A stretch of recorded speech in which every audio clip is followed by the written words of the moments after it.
Hi guys, XYZ, and in this installment of the Good and the Bad, I decided to go for another PlayStation 1 classic, and I guess for this time I decided to go for the old traditional fighting game known as Tekken from '94, made by Namco, or I guess technically now it's Bandai Namco. Yeah, I mean this is the one I have right now. Yeah, I don't have an actual case for this. I mean I got this off of eBay. I mean good luck trying to find a new copy of Tekken. It's been out for over 20 years. But yeah, Tekken has been a long time franchise, a good traditional fighting game. I say it's almost a good rival to the Street Fighter games. And I guess for this sake, let's just see how the first game holds up.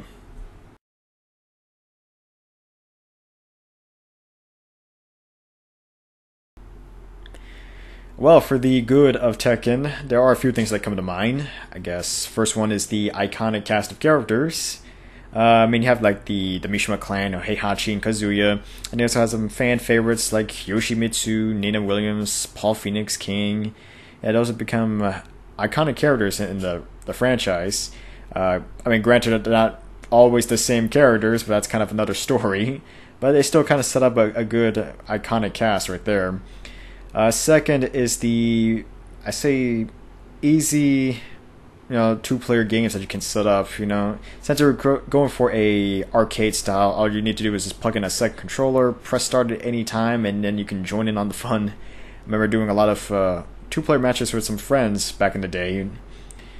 And I guess weirdly, the third one for me is the Galaga mini game that they have when you first boot up the game.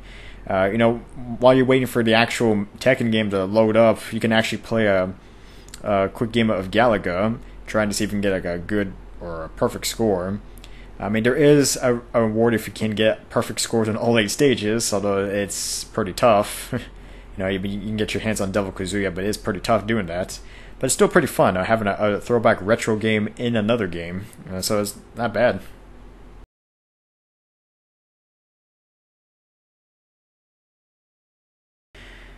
Well, for the bad, there are a few things that do plague this game. For one thing is the difficulty. This game is a little bit difficult, especially when you do it on the hardest difficulty, which is ultra hard. I mean, you're gonna find it pretty tough even on the first stage. Although I think this has to do more with the fact that change in Japanese culture, because hard mode for us is like normal mode for them, so it's just more or less a change in culture and how we view difficulty. Second bad, I would have to say, is the lack of additional game modes.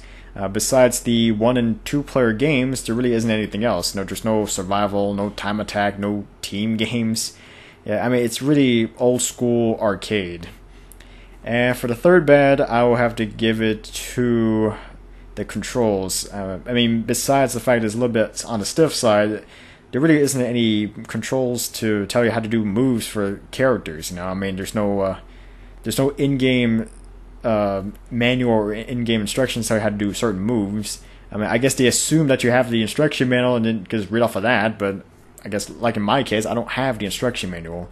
I mean, granted, I probably could go online and print out a move list if I really wanted to. But just for convenience sake, there's no way to really view any in-game moves. You just had to, I guess, button mash your way through the game if you want.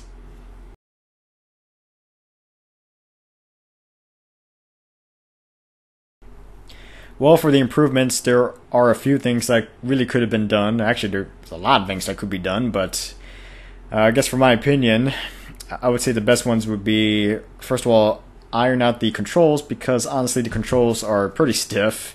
I mean, for the most part, it feels like you're controlling a tank with most of these characters. Like even getting up after getting knocked down takes forever.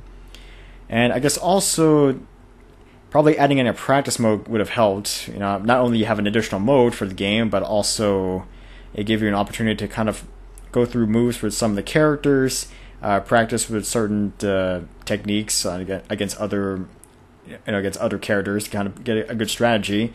And also maybe build up some combos, to face off against the computer and your friends and family.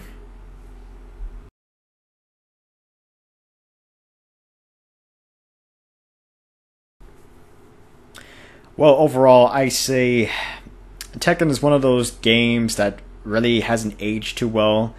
Um, I mean, it's kind of hard to really get back into this one. It's kind of the same situation like with Twisted Metal. It's been a long time. I mean, there's been better games in the series, and it's just kind of one of those times where you kind of intrigued to go back to it, but it's not something I would highly recommend going back to.